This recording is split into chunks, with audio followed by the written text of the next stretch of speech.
Hello aspirants. So ఈరోజు మనము polity PYQ analysis చేస్తున్నాం కదా. ఆల్రెడీ క్వశ్చన్ పేపర్స్ అన్నీ కూడా మనం కవర్ చేసామండి. సెపరేట్గా మనకి ప్లేలిస్ట్ ఒకటి ఉంటుంది, ఏపీపీఎస్సీ పాలిటీ పీవైక్యూస్ అని చెప్పి. ఒక్కసారి వెళ్ళి చెక్ చేయండి. అందులో మనం ఈ పీవైక్యూస్ అన్నీ కూడా డిస్కస్ చేసాం. ఇందులో ఆల్మోస్ట్ ఈ స్టార్టింగ్ నుంచి ఐ థింక్ ఈ పేపర్స్ అన్నీ కూడా కవర్ చేసేసాము. ఫారెస్ట్ రేంజ్ అన్నీ అయినాయి. ఇప్పుడు గ్రూప్ 2 గురించి మనం డిస్కస్ చేస్తున్నాం అనమాట. సో గ్రూప్ 2 పేపర్ ఒకసారి ఓపెన్ చేద్దాము.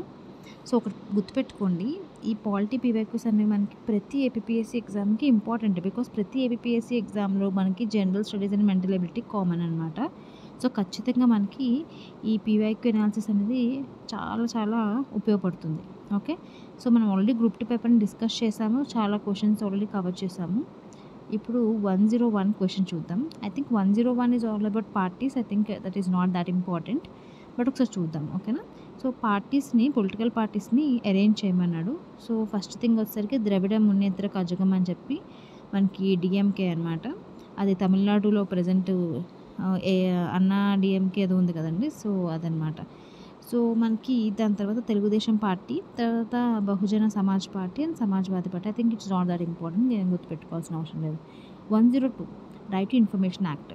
దీని గురించి 100 సార్లు మనం పీవైక్యూ అనాలిసిస్ చేస్తున్నప్పుడు చూసుంటాం. ఓకేనా. సో ఇప్పుడు కొంచెం లోపలికి వెళ్ళాడు. స్టేట్ ఇన్ఫర్మేషన్ కమిషనర్ని అపాయింట్ చేసేది గవర్నర్. కానీ గవర్నరు ఒక రికమెండేషన్ మీద చేస్తారు. ఆ కమిటీలో ఎవరెవరు ఉంటారు, ఆ కమిటీ రికమెండేషన్స్ ద్వారానే మనకి గవర్నర్ అనేవాడు స్టేట్లోని చీఫ్ ఇన్ఫర్మేషన్ కమిషనర్ని అపాయింట్ చేస్తారు. ఆ కమిటీలో ఎవరెవరు ఉంటారంటే chief minister, leader of opposition of the state assembly and cabinet minister nominated by the chief minister. అంతేకాని స్టేట్ హైకోర్టుకు సంబంధించిన చీఫ్ జస్టిస్ కానీ లేకపోతే జడ్జెస్ కానీ ఎవరు ఉండరు. అలానే మనం గుర్తుపెట్టుకోవాల్సింది రైట్ టు ఇన్ఫర్మేషన్ యాక్ట్ 2005లో తీసుకొని వచ్చాము. ఇంకొకటి అది స్టేట్ లెవెల్లో అయితే గవర్నర్ అపాయింట్ చేస్తారు, సెంట్రల్ లెవెల్లో అయితే చీఫ్ ఇన్ఫర్మేషన్ కమిషనర్ని ప్రెసిడెంట్ అపాయింట్ చేస్తారు. Next question 103. So I think ఇది కూడా కాన్సెప్షువల్ ఓరియంటెడ్. ఐ థింక్ ఇలాంటి క్వశ్చన్ కూడా అడగకపోవచ్చు. సో జనరల్గా ఫెడరల్ ప్రిన్సిపల్స్ అంటే ఏంటో చూద్దాము. ఫెడరల్ ప్రిన్సిపల్ అంటే జనరల్గా స్టేట్కి యూనియన్కి మధ్య ఉన్న రిలేషన్స్ అండి.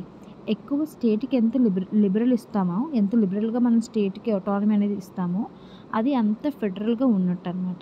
సో దాన్ని వైలేట్ చేసేవి ఏంటి కింద వాటిలో గవర్నర్ ఖచ్చితంగా ఉంటాడు. నెక్స్ట్ మనకి సెంట్రల్ సర్వీసెస్ ఆబ్వియస్లీ సెంట్రల్ మాత్రమే చేస్తుంది, బట్ స్టేట్ సంబంధం లేదు. అదే సెంట్రల్ సర్వీసెస్ బదులు వాడు all India services like IAS IPS, ఖచ్చితంగా అదైతే ఫెడరల్ ప్రిన్సిపల్ని వైలేట్ చేస్తుంది. సో సెంట్రల్ సర్వీసెస్ ఇచ్చాడు కాబట్టి అది ఆన్సర్ కాదు. Next controller and auditor general, ఖచ్చితంగా అతను స్టేట్వి కూడా ఈవెన్ పంచాయతీవి కూడా ఆడిట్ చేస్తారు. సో అది కూడా ఫెడరల్ ప్రిన్సిపల్ వైలేట్ చేసినట్టే, బికాస్ స్టేట్ అటానమీ అనేది తగ్గిపోతుంది. ఎమర్జెన్సీ పవర్స్లో పూర్తిగా స్టేట్స్కి పవర్స్ ఉండవు. సో ఈ ఆన్సర్ ఏమవుతుంది అప్పుడు office of the governor, CAG and emergency powers. అయితే కింద కాన్సెప్షువల్ అడగకపోవచ్చు మనకి ఎఫ్ఎస్ఓ లెవెల్లో, బట్ దేనికైనా మనం ప్రిపేర్ అయి ఉండాలి. సో ఒకసారి చూసుకుందాం. ఓకే. నెక్స్ట్ 104. ఇక్కడ సబ్జెక్ట్స్ ఇచ్చాడు, మనం అవి ఏ లిస్టులో ఉన్నాయని చెప్పేసి ఒకసారి చూసుకోవాలి. ఓకే. మనకి ఈ concurrent list, union list, state list అని చెప్పేసి 3 లిస్టులు ఉంటాయండి. షెడ్యూల్ 7లో ఉంటాయి. ఇఫ్ ఇన్ కేస్ ఈ లిస్టులో కవర్ కాని సబ్జెక్ట్స్ని మనము రెసిడ్యూరీ పవర్స్ అని అంటాము. మన పీవైక్యూస్ ఎవరైతే కంటిన్యూస్గా ఫాలో అవుతారో ఆల్రెడీ పీవైక్యూస్లో ఒకటి అడిగారు, ఇట్లా రెసిడ్యూరీ లిస్ట్ గురించి ఒక ఆర్టికల్ అనేది చెప్తుంది అని చెప్పేసి. ఆ ఆర్టికల్ ఏంటో నాకు కామెంట్ సెక్షన్లో చెప్పండి. సో ఆర్గనైజేషన్ ఆఫ్ హైకోర్ట్స్ అనేవి మనకి ఏ లిస్టులోకి వస్తుందంటే యూనియన్ లిస్టులోకి వస్తుందండి. అదే taxes on the mineral rights అనుకోండి, అది స్టేట్ లిస్టులోకి వస్తుంది. ఎడ్యుకేషన్ అనేది కాన్కరెంట్ లిస్టులోకి వస్తుంది. యాక్చువల్గా ఎడ్యుకేషన్ అనేది స్టేట్ లిస్టులో ఉండేది. మనము 42nd కాన్స్టిట్యూషన్ అమెండ్మెంట్ యాక్ట్ చేసినప్పుడు ఎడ్యుకేషన్ని మనం కాన్కరెంట్ లిస్టులోకి షిఫ్ట్ చేసామన్నమాట. సో గుర్తుపెట్టుకోవాలి, సబ్జెక్ట్స్ ఖచ్చితంగా ఒకసారి వెళ్ళి అలా చూస్తే అట్లీస్ట్ ఐడియా ఉంటుంది. బికాస్ మనం ఇప్పుడు ఈ పీవైక్యూస్లో చాలా చోట్ల మనం ఇట్లా సబ్జెక్ట్స్ ఇచ్చేసి అవి ఏ లిస్టులోకి వస్తాయని చెప్పి క్వశ్చన్స్ అడుగుతున్నారు. సో ఆ కోణం అనేది మీరు ఖచ్చితంగా చూసుకోవాలి పాలిటీ చదువుతున్నప్పుడు. Next, by which of the following act the governor general of Bengal was designated as governor general of India. ఇది ఈవెన్ హిస్టరీలో కూడా కవర్ అవుతుంది. It is charter act of 1833 అండి. సో గుర్తుపెట్టుకోండి, ఇంపార్టెంట్ బిట్ ఇది, important fact. So governor general of బెంగాల్ని మనం governor general of India అని చార్టర్ యాక్ట్ ఆఫ్ 1833లో మనము దాన్ని మార్చామన్నమాట. Okay. Next, when did the Lokpal and Lokayukta act. So ఇది మళ్ళీ రిపీట్ అయింది. ఈ లోక్యుక్త అనే కాన్సెప్ట్ చాలాసార్లు రిపీట్ అవుతుంది మనకి పీవైక్యూస్లో. So when did the Lokpal and Lokayukta act 2013 came into force? 16th January 2014. యాక్చువల్గా ఒక పీవైక్యూస్లో చేస్తున్నప్పుడు లోకయుక్త యాక్ట్ అనేది ఎప్పుడు వచ్చింది అని చెప్పేసి అడిగారు. 2013లో వచ్చింది. అది ఎప్పుడు ఫోర్స్లోకి వచ్చింది అని ఇప్పుడు అడిగారు. 16th January 2014లో వచ్చిందనమాట. So Lokpal Lokayukta is very important. And ఈ యాక్ట్ అసలు దేని గురించి తీసుకొచ్చారని ఒక పీవైక్యూ అడిగారు. ఆల్రెడీ మనం కవర్ చేసాం. కరప్షన్ని తగ్గించడానికి తీసుకొని వచ్చాం. ఓకే. సో ఈ యాక్ట్ అనేది రావడానికి మెయిన్ ఇంపార్టెంట్ పర్సనాలిటీ ఎవరని చెప్పాను? అన్నా హజారే గారు. Okay. Next 107. Parliament can make laws on the subjects enumerated in the state list in the following conditions. So ఎప్పుడు పార్లమెంట్ అనేది స్టేట్ లిస్ట్లో ఉన్న సబ్జెక్ట్స్ పైన లాస్ చేయొచ్చు. జనరల్గా స్టేట్ లిస్ట్లో ఉన్న సబ్జెక్ట్స్ పైన ఎవరు లాస్ చేయాలి? ఆ పర్టికులర్ స్టేట్ చేయాలి. కానీ పార్లమెంట్ చేయొచ్చు అంట కొన్ని సందర్భాల్లో. అవి ఏంటి అని చెప్పి అడిగారు. సో ఖచ్చితంగా తెలుసుకోండి, because parliament is important concept for us. So ఈ పాయింట్స్ అనేవి ఖచ్చితంగా గుర్తుపెట్టుకోవాలి. అట్లీస్ట్ ఇప్పుడైనా ట్రై చేయండి. ఓకే. ఫస్ట్ థింగ్ ఏంటంటే on the request of 2 or more states. ఖచ్చితంగా ఒక 2 కానీ దానికన్నా ఎక్కువ స్టేట్స్ కానీ వెళ్ళి రిక్వెస్ట్ చేస్తే ఆ సబ్జెక్ట్ పైన పార్లమెంట్ అనేది లా చేస్తుంది. Next, Rajya Sabha passes a resolution with at least 2/3 of the members present and voting authorising the parliament to make laws on the subject in the national interest. If in case రాజ్యసభలోని 2/3 members present and voting అంటే ఉన్న వాళ్ళని 2/3 members అనేవాళ్ళు vote చేసి ఒక resolution pass చేసి ఈ subject పైన మీరు పార్లమెంట్ చేయాలి లాస్ అని చెప్తే అప్పుడు కూడా మనము పార్లమెంట్ అనేది స్టేట్ లిస్ట్లో ఉన్న సబ్జెక్ట్స్ పైన లా చేయొచ్చు. Next, proclamation of the international agreements. Obviously international agreements ఏవైనా మనకి ఇండియాలో అమలు చేయాలి అనుకున్నప్పుడు ఇఫ్ ఇన్ కేస్ దానికి సంబంధించిన సబ్జెక్ట్ అనేది మనకి స్టేట్ లిస్ట్లో ఉన్నప్పటికీ కూడా పార్లమెంట్ లా చేస్తుందన్నమాట. ఓకే.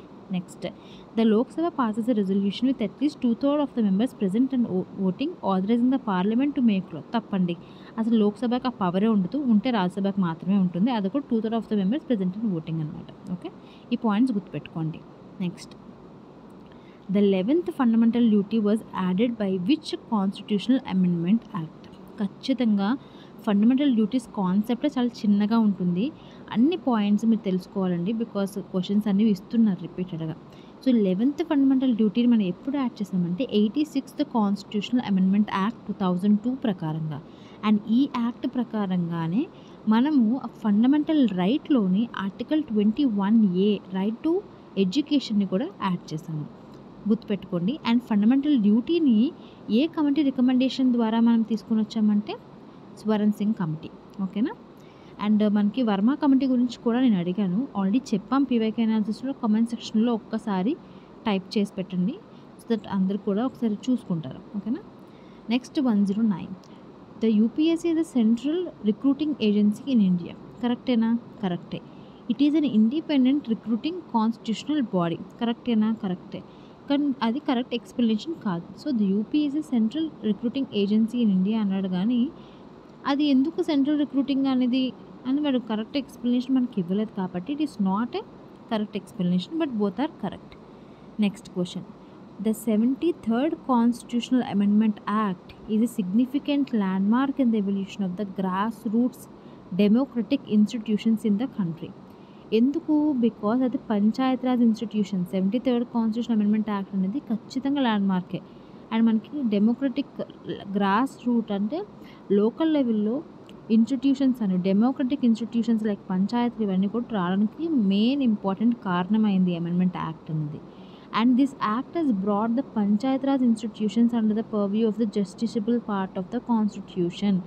అందువలనే అది గ్రాస్ రూట్ లెవెల్లో డెమోక్రటిక్ ఇన్స్టిట్యూషన్ని డెవలప్ అవ్వడానికి మార్గం చూపించింది. బికాస్ పంచాయతీరాజ్ ఇన్స్టిట్యూషన్స్ వచ్చినాయి కాబట్టి అని చెప్పి ఎక్స్ప్లెనేషన్ ఇచ్చారు. కాబట్టి A and R true and A is the correct explanation of the A. And 74th constitution amendment act కూడా మనం చెప్పాం, మున్సిపాలిటీస్కి సంబంధించింది. సో ఈ అమెండ్మెంట్ యాక్ట్ కూడా మీరు ఖచ్చితంగా చూసుకోవాలండి. అండ్ పంచాయతీరాజ్ సిస్టమ్ కూడా చూసుకోవాలి. ఓకేనా. సో మనం నెక్స్ట్ పార్ట్లోని రిమైనింగ్ క్వశ్చన్స్ అనేవి ఎక్స్ప్లెయిన్ చేద్దాం. ఓకేనా. Until then bye and take care of your health. See you soon.